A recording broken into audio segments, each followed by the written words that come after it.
जो बंगाल में हो रहा है, वो मेरी समझ में नहीं आ रहा है। तो आप लोग मुझे समझाएँ कि भई ऐसा कैसे है कि इतने सारे लोग भागे जा रहे हैं, कहीं फालतू की हवा तो नहीं बनाई जा रही है? जी, बाबा जी। सबसे पहली बात, वहां की लोकल मेरी आज मेरी एक मित्र हैं जो कि मुर्शिदाबाद में रहती हैं। उनसे आज मेरी सुबह बात हो रही, वो बता रही थी कि लोकल, और उसमें बंगाली लोकल मुसलमानों का बहुत बड़ा रोल है। ये मोहल्लों में घूम घूम के बोल रहे हैं कि ये जैसे ही एसआईआर खत्म होगा और तुम सबको उठा के कैंप्स में डाल दिया जाएगा। ये डिटेंशन कैंप इसमें में। हाँ, डिटेंशन कैंप्स में डाल दिया जाएगा और वहां से डिपोर्ट हो गए, और बहुत बुरा हाल है। डिटेंशन कैंप में मच्छर लड़ेगा और खाने तक को नहीं मिलेगा। अच्छा, इसको शायद बीजेपी के वर्कर्स भी चला रहे होंगे, पर बंगाली लोकल बहुत चला रहा है। इस भया दोहन किया जा रहा है, उससे डर के लोग भाग रहे हैं। अच्छा, कुछ लोगों ने कहा कि नहीं सर, भाग जरूरी नहीं है कि जहां रहते थे वहां से भी डिसलोकेट हो रहे हैं, यहां से उठ के कहीं और चले गए। ये जरूरी नहीं कि बांग्लादेश ही भाग जाए, बंगाल में ही इधर उधर छुप के रह रहे हैं। परंतु एक चीज है, हो सकता है ना भागें, वोटर लिस्ट में नाम नहीं आएगा, वोट नहीं दे पाएंगे। ममता बनर्जी की सबसे बड़ी प्रॉब्लम ये है कि मेरा वोटर, जो मेरे लिए फर्जी वोटिंग भी करता था और असली वोटिंग भी करता था, क्योंकि इन्होंने वोटर लिस्ट में नाम घुसा रखे थे, वो कट गया है और फर्जी वोटिंग का बहुत सारा स्कोप खत्म हो गया है। जी, अवनीश जी।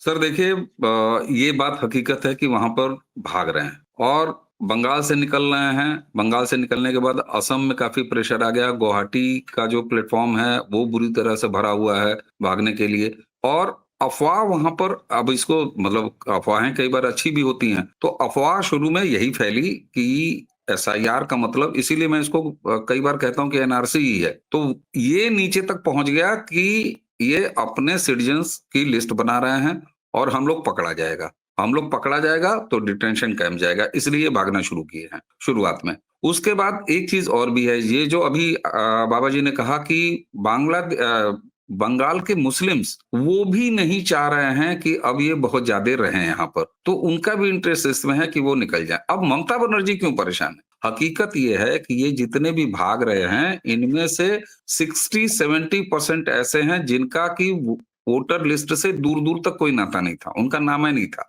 दूसरा, वो इंटरेस्टेड भी नहीं थे। याद है बाबा जी, आपने उस दिन मुझसे एक सवाल पूछा था कि भाई एसआईआर में ये पकड़े जाएंगे तो ये एसआईआर से काहे भाग रहे हैं? ये चुपचाप कहीं दाएं बाएं हो के छुप के अपना ठेलिया चलाएं, पान का अपना जो काम कर रहे हैं वो काम करें, नहीं जाए, कोई पकड़ के बीएलओ थोड़ी नहीं कहेगा इधर आओ। दरअसल इनको ये पता लग गया है कि हमको अब यहाँ हम ज्यादा दिन तक नहीं टिक पाएंगे और हमको पकड़ लिया जाएगा। एक ये माहौल तो बन गया है। लेकिन उसी के साथ साथ ममता बनर्जी काहे डर रही? 60-70% सर इनमें से किसी का नाम नहीं है, and they are not even interested कि हम यहाँ के जो है मतदाता बन जाए। इनको इससे मतलब नहीं है। लेकिन फिर भी ये टीएमसी के और ममता बनर्जी के एसेट थे और एसेट हैं, जिनको कि ममता बनर्जी लूज करने जा रही है। उससे उनको नुकसान क्या होगा? सर, बंगाल में वोट जैसे पड़ता है, मतदान जैसे होता है, टीएमसी का गुंडा आता है सुबह 6 बजे 5 बजे पोलिंग बूथ की तरफ जाने वाले रास्ते पर, चुपचाप आबादी के बाहर 4 कुर्सी लगा के टीएमसी गुंडे बैठ जाते हैं। उनको ये पता है, घर घर पता है। और बंगाल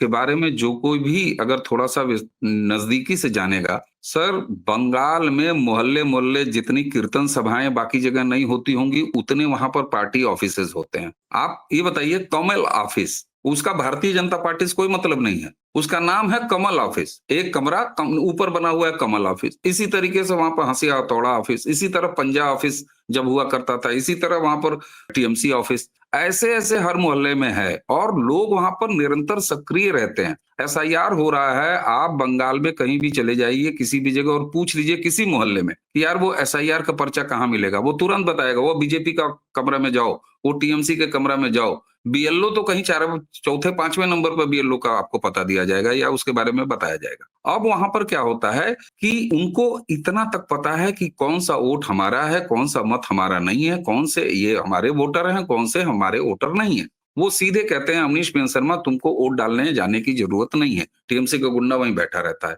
अवनीश बेन शर्मा की हिम्मत नहीं है कि वो अपने घर से निकल के और पोलिंग बूथ तक चले जाएं। लेकिन अवनीश बेन शर्मा की पर्ची वो उसके पास रहती है और अवनीश का वोट भी पड़ता है, वोट हमारा कास्ट भी होता है। कैसे वहां काम आते हैं ये जो अवैध घुसपैठिए हैं, इनके हाथ में, किसी अब्दुल के हाथ में वो पर्ची पकड़ाते हैं। अब लोग कहेंगे कि भाई साहब वहां बीएसएफ होती है, वहां सेंट्रल सिक्योरिटी फोर्सेज होती है, तो मतदान के 100 मीटर के दायरे, उनका काम ये नहीं पहचान करना है, उनको सुरक्षा देखनी है। वो फर्जी वोटर है कि जेन्युइन वोटर है, ये उनका काम नहीं है। ये काम किसका है? ये काम वहां के पोलिंग अफसर, फर्स्ट का है, सेकंड का है, थर्ड का है, प्रिजाइडिंग अफसर का है, और जो वहां पर मतदान अभिकर्ता होते हैं, एजेंट होते हैं।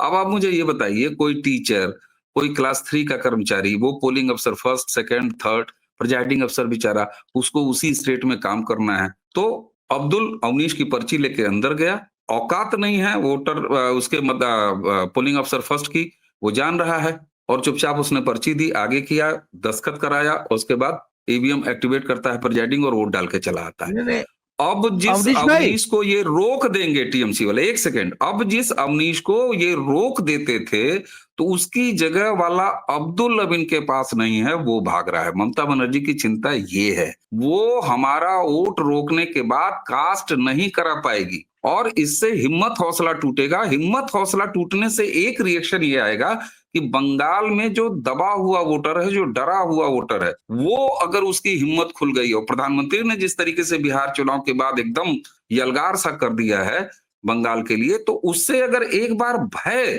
खत्म हुआ और ये निडर हुआ वोटर, तो फिर ममता बनर्जी का ये आखिरी चुनाव है, ये निश्चित तौर पर हो जाने वाला है। बस ये बिल्कुल T20 टाइप का मैच है सर, और अभी तक जो माहौल है वो ममता बनर्जी के खिलाफ लगातार जा रहा है, इसलिए कि एसआईआर में जो उनके एसेट हैं, जो भीड़ है, जो हमको डरा के, हमको अपने घर में बंद करके ममता के लिए वोट कर लेता था हमारी पर्चियों पर, वो भाग रहा है। बाकी जो उनका अब्दुल है, लिस्ट में है, वो एसआईआर में कट जाएगा। मान लीजिए वो 20% है, मैं कह रहा हूं, वो हद से हद। ये आपने बिहार में भी देखा है, बिहार में कितने ऐसे हैं जो कटे हैं, अवैध रोहिंग्या और बांग्लादेशी, वो नहीं कटे हैं, बहुत इक्का दुक्का होंगे कटे होंगे, ऐसी कोई संख्या नहीं आई है। ज्यादातर जो नाम कटे हैं, वो लोग जो विस्थापित हो गए थे उनके नाम कटे हैं, जिनकी मृत्यु हो गई थी उनके नाम कटे हैं। बंगाल में भी यही होगा, लेकिन उसके बाद ये भीड़ उस काम नहीं आएगी, और अगर कहीं डर अवनीश जैसे लोगों का खत्म हुआ, तो ममता जानती है कि फिर वो गुंडे किसी काम नहीं आएंगे, और